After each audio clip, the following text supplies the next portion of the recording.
গুদাক ত্রিপুরা জনগোষ্ঠীর একটি জনপ্রিয় রান্নার পদ্ধতি।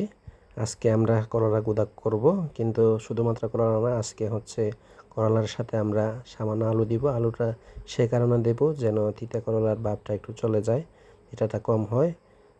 তাহলে চলেন দেখি কিভাবে আজকে করলা গুদাক করব। প্রথমত হচ্ছে আস্ত কিছু কাঁচামরিচ এবং রসুন বেটে নিয়েছি।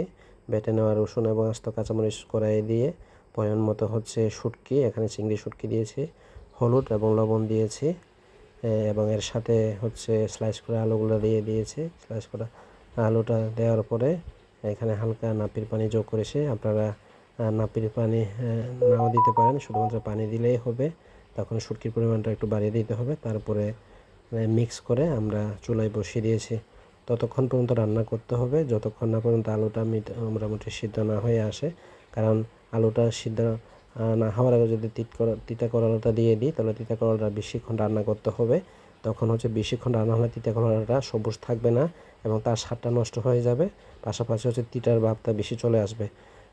এবং উল্লেখ করতে চাই হচ্ছে শুধুমাত্র আমরা সবজি গুদাক করে খাই না, আমরা সবজির পাশাপাশি হচ্ছে বিভিন্ন মাংস এবং মাংসের সাথে সবজি মিক্স করে গুদাক করে খাই। এটা ত্রিপুরা জনগোষ্ঠীর একটি জনপ্রিয় রেসিপি।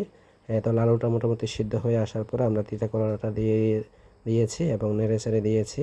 একটু ঢাকনা দিয়ে 2-3 মিনিটের জন্য রান্না করব এবং খুলে দেখব আলু এবং তিতা করলা মোটামুটি সিদ্ধ হয়েছে কিনা। যদি সিদ্ধ হয় তাহলে আমরা আস্তে আস্তে একটু পেস্ট করে নেব। পেস্ট করে নিতে হবে অবশ্যই, কারণ পেস্ট না করলে কিন্তু আপনারা গুদাকের স্বাদটা পাবেন না। এটা আবার বেশি পেস্ট করা যাবে না, মোটামুটি পেস্ট করলেই হবে।